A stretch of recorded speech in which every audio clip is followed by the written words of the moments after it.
Amruthaveni lice kit presents daily news പ്രഭാത വാർത്തകൾ powered by Pulimoottil Silks KSFE in association with Joy Alukkas. ഇത്തവണ first അടിക്കില്ലേ നമ്മള്?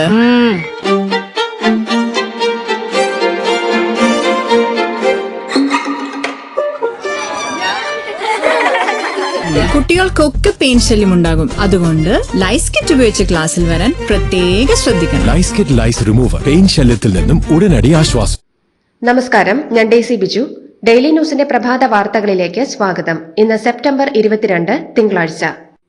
രാജ്യം ഇന്നു മുതൽ പുതിയ GST നിരക്കിലേക്ക് മാറുന്നു. വലിയ രീതിയിൽ വിലക്കുറവുണ്ടാകുമെന്നാണ് പ്രതീക്ഷിക്കപ്പെടുന്നത്. GST നിരക്ക് മാറ്റത്തിൽ ബോധവൽക്കരണത്തിനൊരുങ്ങുകയാണ് BJP. ഇന്നു മുതൽ ഒരാഴ്ച GST സേവിംഗ്സ് വാരമായി ആചരിക്കും.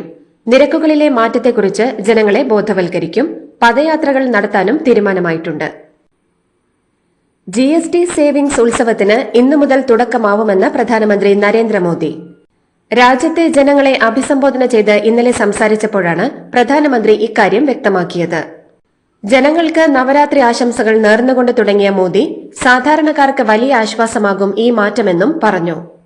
ഈ പരിഷ്കാരം ഇന്ത്യയുടെ വികസനത്തെ ത്വരിതപ്പെടുത്തുമെന്നും മധ്യവർഗം, യുവാക്കൾ, കർഷകർ അങ്ങനെ എല്ലാവർക്കും പ്രയോജനം ലഭിക്കുമെന്നും ദൈനംദിന ആവശ്യങ്ങൾ വളരെ കുറഞ്ഞ ചിലവിൽ നിറവേറ്റപ്പെടുമെന്നും നികുതി ഭാരത്തിൽ നിന്ന് ജനങ്ങൾക്ക് മോചനമുണ്ടാകുമെന്നും നവമധ്യവർഗത്തിന് ഇരട്ടി ഐശ്വര്യമാണ് ഉണ്ടാവുകയെന്നും പ്രധാനമന്ത്രി വ്യക്തമാക്കി. രാജ്യവ്യാപകമായി സെപ്റ്റംബർ 22 മുതൽ 29 വരെ GST സേവിംഗ്സ് ഫെസ്റ്റിവൽ ആചരിക്കാൻ BJP. GST പരിഷ്കരണത്തിന്റെ ഗുണവശങ്ങളെക്കുറിച്ച് താഴെത്തട്ടിൽ വരെ ബോധവൽക്കരണം നടത്തുകയാണ് ലക്ഷ്യം. ഇതിന്റെ ഭാഗമായി തങ്ങളുടെ മണ്ഡലങ്ങളിൽ പദയാത്ര നടത്തി വിവിധ തട്ടിലുള്ളവരുമായി സംവദിക്കാൻ പാർട്ടി MPമാർക്ക് BJP നിർദ്ദേശം നൽകി. എയിംസ് ആലപ്പുഴയിൽ തന്നെ സ്ഥാപിക്കണമെന്ന നിലപാട് ആവർത്തിച്ച് കേന്ദ്രമന്ത്രി സുരേഷ് ഗോപി. വികസന കാര്യങ്ങളിൽ മറ്റ് ജില്ലകളെ അപേക്ഷിച്ച് പിന്നാക്കം നിൽക്കുന്ന ആലപ്പുഴയെ മുന്നോട്ട് കൊണ്ടുവരേണ്ടത് നമ്മുടെ കടമയാണെന്ന് അദ്ദേഹം പറഞ്ഞു. ചില രാഷ്ട്രീയ ലക്ഷ്യങ്ങൾ മുൻനിർത്തി ആലപ്പുഴയിൽ എയിംസ് വേണ്ടെന്ന് ആരെങ്കിലും വാദിച്ചാൽ താൻ അത് നിർബന്ധമായും തൃശൂരിൽ കൊണ്ടുവരുമെന്നും അദ്ദേഹം കൂട്ടിച്ചേർത്തു. ഈ വിഷയത്തിൽ കേന്ദ്ര സർക്കാരിൽ നിന്ന് പൂർണ്ണ പിന്തുണ ലഭിച്ചിട്ടുണ്ടെന്നും അദ്ദേഹം അറിയിച്ചു. കേരളത്തിൽ എയിംസ് ആലപ്പുഴയിലാണ് വരേണ്ടതെന്ന് രമേശ് ചെന്നിത്തല. മെഡിക്കൽ സൌകര്യങ്ങൾ കുറവുള്ള ജില്ലയാണ് ആലപ്പുഴ. ആലപ്പുഴ മെഡിക്കൽ കോളേജിലാണ് ജനങ്ങൾ ഏറെ പ്രയാസം അനുഭവിക്കുന്നത്. അതുകൊണ്ട് തന്നെ എയിംസ് വരേണ്ടത് ഇവിടെയാണെന്നും രമേശ് ചെന്നിത്തല പറഞ്ഞു. സംസ്ഥാനത്തെ മന്ത്രിമാരെ ബഹു ചേർത്ത് വിളിക്കണം എന്ന തീരുമാനത്തെ എതിർത്ത് CPI സംസ്ഥാന സെക്രട്ടറി ബിനോയ് വിശ്വം. കൊളോണിയൽ ശീലങ്ങളെ എതിർത്ത സംസ്ഥാനമാണ് കേരളമെന്നും സർക്കാർ പുറത്തിറക്കിയ ഈ നിർദ്ദേശം തിരുത്തുകയാണ് നല്ലതെന്നും ബിനോയ് വിശ്വം ചൂണ്ടിക്കാട്ടി. സർക്കാർ ഓഫീസുകളിൽ പരാതികൾക്കും അപേക്ഷകൾക്കും മറുപടി നൽകുമ്പോൾ മന്ത്രിമാരെ ഇനി ബഹു എന്ന് അഭിസംബോധന ചെയ്യണമെന്നായിരുന്നു പേഴ്സണൽ ആൻഡ് അഡ്മിനിസ്ട്രേറ്റീവ് റീഫോംസ് വകുപ്പ് ഓഗസ്റ്റ് 30 പുറത്തിറക്കിയ സർക്കുലറിൽ ആവശ്യപ്പെട്ടിരുന്നത്. CPIയിൽ പ്രായപരിധി കർശനമായി നടപ്പാക്കുമെന്നും ജനറൽ സെക്രട്ടറിക്കും ഇത് ബാധകമാണെന്നും CPI സംസ്ഥാന സെക്രട്ടറി ബിനോയ് വിശ്വം. താൻ CPI ജനറൽ സെക്രട്ടറി ആകുമോ എന്ന് ഇപ്പോൾ പറയുന്നത് ശരിയല്ലെന്നും പ്രായപരിധി പാർട്ടി കോൺഗ്രസിന്റെ തീരുമാനമാണെന്നും അത് വ്യക്തികൾക്കായി മാറ്റാനാവില്ലെന്നും ബിനോയ് വിശ്വം പറഞ്ഞു. ശബരിമലയിലെ ദ്വാരപാലക ശില്പങ്ങളുടെ സ്വർണ്ണപ്പാളികൾ സന്നിധാനത്ത് തിരിച്ചെത്തിച്ചു. കോടതി അനുമതി വാങ്ങി ശില്പങ്ങളിൽ സ്വർണ്ണപ്പാളി തിരികെ സ്ഥാപിക്കും. അറ്റകുറ്റപ്പണിക്ക് വേണ്ടിയായിരുന്നു ചെന്നൈയിലെ കമ്പനിയിലേക്ക് സ്വർണ്ണപ്പാളികൾ കൊണ്ടുപോയത്. കോടതി അനുമതിയില്ലാതെ സ്വർണ്ണപ്പാളികൾ ഇളക്കി മാറ്റി അറ്റകുറ്റപ്പണികൾക്കായി കൊണ്ടുപോയത് വലിയ വിവാദമായിരുന്നു. ആഗോള അയ്യപ്പ സംഗമം ലോക പ്രശസ്ത വിജയമെന്നും 4000-ലധികം പേർ സംഗമത്തിൽ പങ്കെടുത്തെന്നും CPM സംസ്ഥാന സെക്രട്ടറി MV ഗോവിന്ദൻ. സംഗമം പരാജയമെന്നത് മാധ്യമ പ്രചാരണമാണെന്നും നാണവും മാനവുമില്ലാതെ കള്ളം പ്രചരിപ്പിച്ചുവെന്നും MV ഗോവിന്ദൻ വിമർശിച്ചു.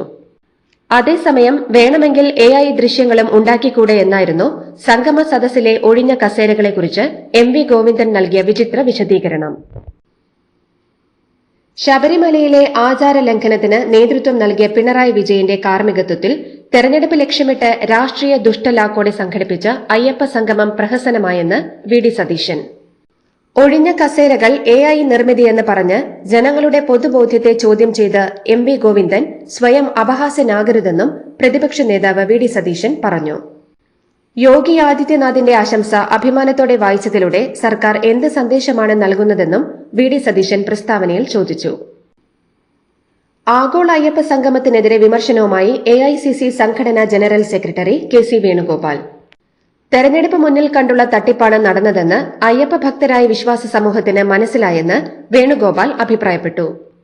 UP മുഖ്യമന്ത്രി യോഗി ആദിത്യനാഥിന്റെ മെസ്സേജ് വായിക്കാൻ ദേവസ്വം മന്ത്രിക്ക് വലിയ ആവേശമായിരുന്നെന്നും KC വിമർശിച്ചു. ഒഴിഞ്ഞ കസേരകളുടെ ദൃശ്യമെടുത്തത് പരിപാടിക്ക് മുൻപാണെന്ന് ദേവസ്വം വകുപ്പ് മന്ത്രി VN വാസവൻ. ആഗോള അയ്യപ്പ സംഗമത്തിൽ മുഖ്യമന്ത്രിയുടെ പ്രസംഗത്തിന് ശേഷം പോയത് സെഷനിൽ പങ്കെടുത്തവരാണെന്നും 5000 പേർക്ക് ഇരിക്കാൻ കഴിയുന്ന പന്തലാണ് ഒരുക്കിയതെന്നും പരിപാടി തുടങ്ങുന്നതിന് മുൻപ് ഫോട്ടോ എടുത്ത് തെറ്റായ പ്രചാരണം നടത്തിയെന്നും മന്ത്രി ആരോപിച്ചു. ആഗോള അയ്യപ്പ സംഗമം വിശ്വാസവഞ്ചനയാണെന്നും ഇത് ജനങ്ങൾ തിരിച്ചറിഞ്ഞതിനാലാണ് പരിപാടി ദയനീയമായി പരാജയപ്പെട്ടതെന്നും മുസ്ലിം ലീഗ്. മുങ്ങിത്താഴുന്ന സർക്കാർ നടത്തുന്ന പിടച്ചിലാണ് ഇപ്പോൾ കാണുന്നതെന്നും യഥാർത്ഥ അയ്യപ്പ ഭക്തർ ആരും സംഗമത്തിൽ പങ്കെടുത്തില്ലെന്നും മുസ്ലിം ലീഗ് സംസ്ഥാന ജനറൽ സെക്രട്ടറി PMA സലാം മലപ്പുറത്ത് വാർത്താസമ്മേളനത്തിൽ പറഞ്ഞു.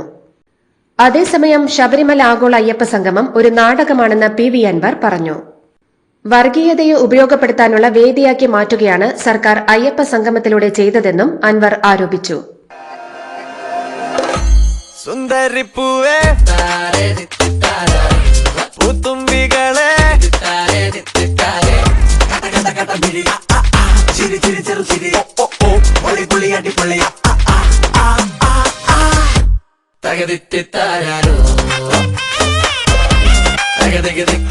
Pulimutil Silks presents Unskippable Onam Collections. Starts at just ₹299. Thiruvananthapuram corporation councillor K. അനിൽകുമാറിന്റെ ആത്മഹത്യയെ ചൊല്ലി വിവാദം തുടരുന്നു. പോലീസിന്റെ ഭീഷണിയാണ് ആത്മഹത്യയ്ക്ക് പിന്നിലെന്ന ആരോപണത്തിൽ ഉറച്ചു നിൽക്കുകയാണ് BJP. എന്നാൽ അനിൽകുമാറിനെതിരെ കേസെടുത്തിട്ടില്ലെന്നും ഭീഷണിപ്പെടുത്തിയിട്ടില്ലെന്നുമാണ് തമ്പാനൂർ പോലീസിന്റെ വിശദീകരണം. ആരും സഹായിക്കില്ലെന്നും താൻ തനിച്ചെന്നുമായിരുന്നു ആത്മഹത്യാക്കുറിപ്പിൽ ഉണ്ടായിരുന്നത്. പാർട്ടിയിൽ മുരടിപ്പെന്ന് 25ാം CPI പാർട്ടി കോൺഗ്രസിന്റെ സംഘടനാ റിപ്പോർട്ടിൽ വിമർശനം. 32 പേജുള്ള കരട് സംഘടനാ റിപ്പോർട്ടിൽ ചില നേതാക്കൾ ഒരേ പദവിയിൽ നിന്ന് മാറാതിരിക്കുകയാണെന്നും ഇത് പാർട്ടിയുടെ ഊർജ്ജം കെടുത്തുകയാണെന്നുമാണ് റിപ്പോർട്ടിലെ വിമർശനം. സ്ത്രീകൾക്ക് അധികാരം നൽകാൻ പാടില്ലെന്ന ചിന്ത പാർട്ടിയിലുണ്ടെന്നും ഫണ്ട് പിരിവിൽ കേരളം മാതൃകയാണെന്നും ജനങ്ങളിലേക്കെത്തിയാണ് കേരളത്തിൽ ഫണ്ട് പിരിവെന്നും റിപ്പോർട്ടിലുണ്ട്. ഇസ്രയേൽ പ്രധാനമന്ത്രി നെതന്യാഹുവിനെ അറസ്റ്റ് ചെയ്ത് അന്താരാഷ്ട്ര നീതിന്യായ കോടതിയിൽ ഹാജരാക്കണമെന്ന് CPM നേതാവും മുൻ മന്ത്രിയുമായ G. സുധാകരൻ. പലസ്തീൻ ഐക്യദാർഢ്യ സമ്മേളനത്തിലാണ് G. സുധാകരന്റെ പ്രസ്താവന. ഹമാസ് തിരിച്ചടിക്കണമെന്നും ഐക്യരാഷ്ട്രസഭ പുനഃസംഘടിപ്പിക്കണമെന്നും സുധാകരൻ ആവശ്യപ്പെട്ടു. SFI പ്രവർത്തകർക്ക് നേരെ ലാത്തിചാർജ് നടത്തിയ സംഭവത്തിന് പിന്നാലെ കോട്ടയം DYSPക്ക് സ്ഥലമാറ്റം. കോട്ടയം CMS കോളേജിലെ തെരഞ്ഞെടുപ്പിനിടെയുണ്ടായ സംഘർഷത്തിൽ ലാത്തിചാർജ് നടത്തിയതിന് കോട്ടയം DYSP KG അനീഷിനെയാണ് സ്ഥലം മാറ്റിയത്. അനീഷിനെ പത്തനംതിട്ട ക്രൈംബ്രാഞ്ചിലേക്കാണ് മാറ്റിയത്.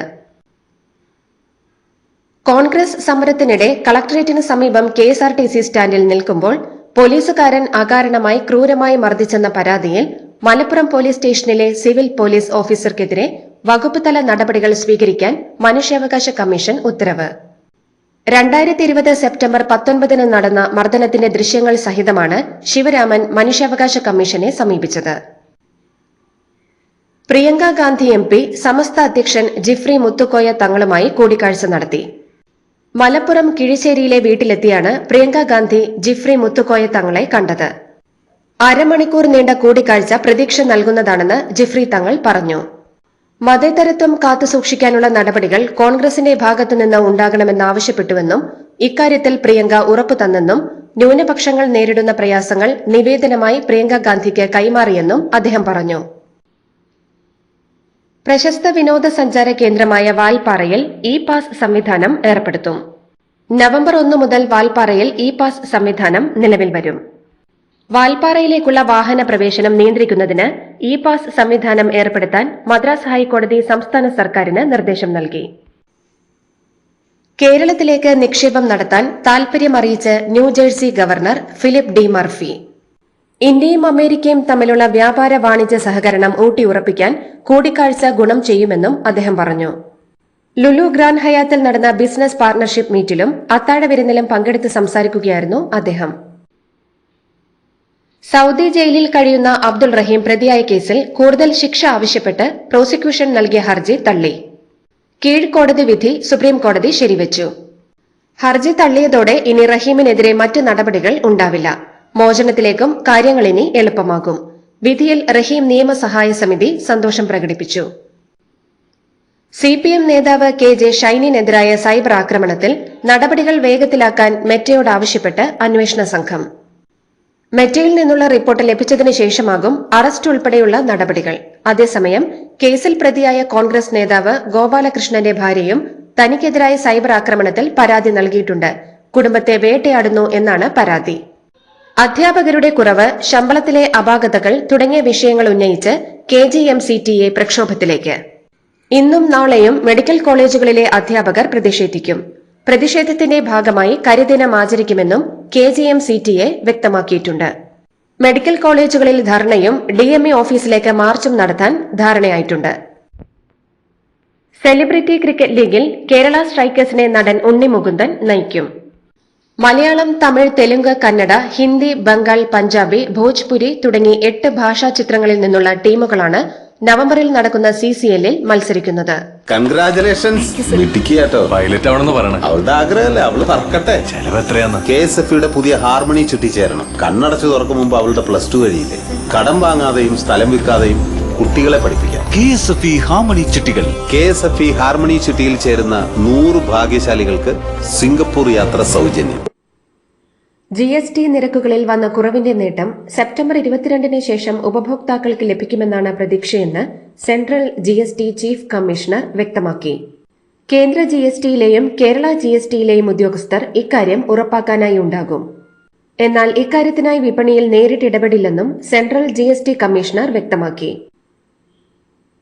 വോട്ട് ചോരിയുമായി ബന്ധപ്പെട്ട് ഒരു ഹൈഡ്രജൻ ബോംബ് വെളിപ്പെടുത്തൽ ഉണ്ടാകുമെന്ന് പ്രതിപക്ഷ നേതാവ് രാഹുൽ ഗാന്ധി പറഞ്ഞത് പ്രധാനമന്ത്രിയുടെ മണ്ഡലമായ വാരാണസിയിലെ തെരഞ്ഞെടുപ്പുമായി ബന്ധപ്പെട്ട വെളിപ്പെടുത്തലാകുമെന്ന് സൂചന. രാഹുൽ ഗാന്ധിയുടെ ഉന്നം വാരാണസി തന്നെയാണെന്ന് കോൺഗ്രസ് UP PCC വ്യക്തമാക്കുന്നു. നഗരത്തിലെ റോഡുകളിലെ കുഴിയടയ്ക്കാൻ അന്ത്യശാസനവുമായി മുഖ്യമന്ത്രി സിദ്ധരാമയ്യ. 1 മാസത്തിനുള്ളിൽ റോഡുകൾ നന്നാക്കണമെന്നാണ് മുഖ്യമന്ത്രിയുടെ നിർദ്ദേശം.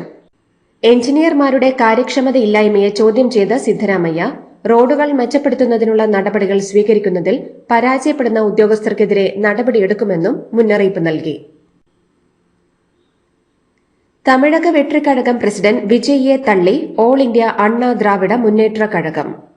2026-ലെ തിരഞ്ഞെടുപ്പിൽ DMK-യും TVK-യും തമ്മിലാണ് പോരാട്ടമെന്ന വിജയുടെ പ്രസ്താവന തെറ്റാണെന്നും DMK-ക്ക് ബദൽ AIADMK മാത്രമാണെന്നും RB ഉദയകുമാർ പറഞ്ഞു. വിജയുടെ തെറ്റായ പ്രചാരണങ്ങളിൽ ജനങ്ങൾ ശ്രദ്ധിക്കരുതെന്നും അദ്ദേഹം പറഞ്ഞു. മണിപ്പൂരിൽ അസം റൈഫിൾസിന് നേരെ ആക്രമണം നടത്തിയ സംഭവത്തിൽ 2 പേർ കസ്റ്റഡിയിൽ. 2 ജവാന്മാരാണ് കഴിഞ്ഞ ദിവസം നടന്ന ആക്രമണത്തിൽ വീരമൃത്യു വരിച്ചത്. സെപ്റ്റംബർ 19-നാണ് അസം റൈഫിൾസിന്റെ ട്രക്കിന് നേരെ സായുധ അജ്ഞാത സംഘം ആക്രമണം നടത്തിയത്. അക്രമി സംഘത്തിൽ കുറഞ്ഞത് 5 പേരെങ്കിലും ഉണ്ടെന്നാണ് ഗവർണറുടെ ഓഫീസ് വ്യക്തമാക്കിയിരുന്നത്. ഹൈദരാബാദ് കേന്ദ്ര സർവകലാശാലയിലെ വിദ്യാർത്ഥി യൂണിയൻ തെരഞ്ഞെടുപ്പിൽ ABVP 7 വർഷത്തിനു ശേഷം വിജയം നേടി. 6 സീറ്റുകളും പിടിച്ചെടുത്താണ് ABVP 7 വർഷങ്ങൾക്ക് ശേഷം യൂണിയൻ ഭരണം സ്വന്തമാക്കിയത്. ശിവ പലേപ്പു പ്രസിഡന്റായും ശ്രുതിപ്രിയ ജനറൽ സെക്രട്ടറിയായും തെരഞ്ഞെടുക്കപ്പെട്ടു. സുകേഷ് ചന്ദ്രശേഖർ സൂത്രധാരനായ 200 കോടിയുടെ സാമ്പത്തിക തട്ടിപ്പ് കേസിൽ ബോളിവുഡ് നടി ജാക്വലിൻ ഫെർണാണ്ടസ് സുപ്രീംകോടതിയിൽ അപ്പീൽ നൽകി. 200 കോടി രൂപയുടെ സാമ്പത്തിക തട്ടിപ്പുമായി ബന്ധപ്പെട്ട് തനിക്കെതിരായ കേസ് റദ്ദാക്കണമെന്നാവശ്യപ്പെട്ടാണ് നടി സുപ്രീംകോടതിയിൽ അപ്പീൽ സമർപ്പിച്ചത്. ജാതിയിൽ തനിക്ക് വിശ്വാസമില്ലെന്ന് കേന്ദ്ര ഉപരിതല ഗതാഗത വകുപ്പ് മന്ത്രി നിതിൻ ഗഡ്കരി. ജാതിയോ മതമോ ഭാഷയോ കാരണം മനുഷ്യൻ മഹാനാകില്ലെന്നും വ്യക്തിയിലെ ഗുണങ്ങളാണ് അവരെ ശ്രേഷ്ഠതയുള്ളവരാക്കുന്നതെന്നും അദ്ദേഹം പറഞ്ഞു.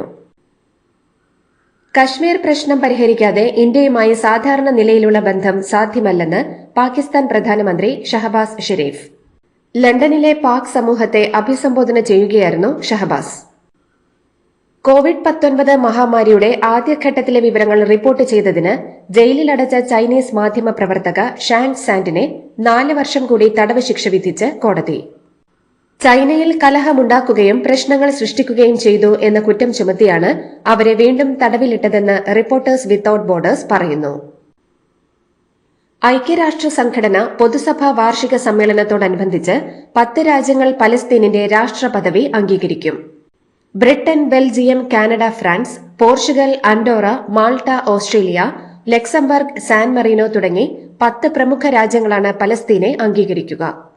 ഗാസയിൽ ഇസ്രായേൽ ആക്രമണം തുടരുന്നതിനിടെയാണ് പ്രമുഖ രാജ്യങ്ങളുടെ നിർണായക നീക്കം. അമേരിക്കയുടെയും ഇസ്രായേലിന്റെയും എതിർപ്പ് തള്ളിയാണ് പ്രധാനമന്ത്രി കെയർ സ്റ്റാർമർ പ്രഖ്യാപനം നടത്തുന്നത്. പലസ്തീൻ രാഷ്ട്രത്തെ UK അംഗീകരിച്ചതിന് തൊട്ടുപിന്നാലെ പ്രതികരണവുമായി ഇസ്രായേൽ. പലസ്തീൻ രാഷ്ട്രത്തിന്റെ അംഗീകാരം ഹമാസിനുള്ള ഒരു പ്രതിഫലമല്ലാതെ മറ്റൊന്നുമല്ലെന്നും UK-യിൽ പ്രവർത്തിക്കുന്ന മുസ്ലിം ബ്രദർഹുഡ് ഇതിനെല്ലാം ധൈര്യപ്പെടുന്നുവെന്ന് ഇസ്രായേൽ വിദേശകാര്യ മന്ത്രാലയം പറഞ്ഞു. അഫ്ഗാനിസ്ഥാനിലെ ബഗ്രാം വ്യോമതാവളത്തിന്റെ നിയന്ത്രണം അമേരിക്കയ്ക്ക് തിരികെ നൽകണമെന്ന പ്രസിഡന്റ് ഡൊണാൾഡ് ട്രംപിന്റെ ആവശ്യം താലിബാൻ നിരസിച്ചു. സാധ്യമല്ല എന്നാണ് താലിബാന്റെ പ്രതികരണം. ഒരു കാലത്ത് അഫ്ഗാനിസ്ഥാനിലെ ഏറ്റവും വലിയ US സൈനിക താവളമായിരുന്ന ബഗ്രാം 2021 അധികാരം തിരിച്ചുപിടിച്ചതിനു ശേഷം താലിബാന്റെ നിയന്ത്രണത്തിലാണ്. ഏഷ്യാകപ്പ് ക്രിക്കറ്റിന്റെ സൂപ്പർ 4 പോരാട്ടത്തിൽ പാകിസ്ഥാനെ 6 വിക്കറ്റിന് തകർത്ത് ഇന്ത്യ. ആദ്യം ബാറ്റ് ചെയ്ത പാകിസ്ഥാൻ 5 വിക്കറ്റ് നഷ്ടത്തിൽ 171 റൺസെടുത്തു. മറുപടി ബാറ്റിംഗിനിറങ്ങിയ ഇന്ത്യ 18.5 ഓവറിൽ 4 വിക്കറ്റ് നഷ്ടത്തിൽ വിജയലക്ഷ്യം മറികടന്നു. 39 പന്തിൽ 74 റൺസെടുത്ത അഭിഷേക് ശർമ്മയുടെയും 28 പന്തിൽ 47 റൺസെടുത്ത ശുഭ്മാൻ ഗില്ലിന്റെയും ഓപ്പണിംഗ് കൂട്ടുകെട്ടാണ് ഇന്ത്യയുടെ വിജയം എളുപ്പമാക്കിയത്. ഓപ്പണിംഗ് വിക്കറ്റിൽ അഭിഷേക് ശുഭ്മാൻ ഗിൽ സഖ്യം 9.5 ഓവറിൽ 105 റൺസ് അടിച്ച ശേഷമാണ് വേർപിരിഞ്ഞത്. ഇതോടുകൂടി ഡെയിലി ന്യൂസിന്റെ ഇന്നത്തെ പ്രഭാത വാർത്തകൾ സമാപിക്കുന്നു. ഡെയിലി ന്യൂസിന് വേണ്ടി വാർത്തകൾ വായിച്ചത് ഡെയ്സി ബിജു. ഡെയിലി ന്യൂസ് ലൈവ്.in വാർത്തകൾ വിരൽ തുമ്പിൽ.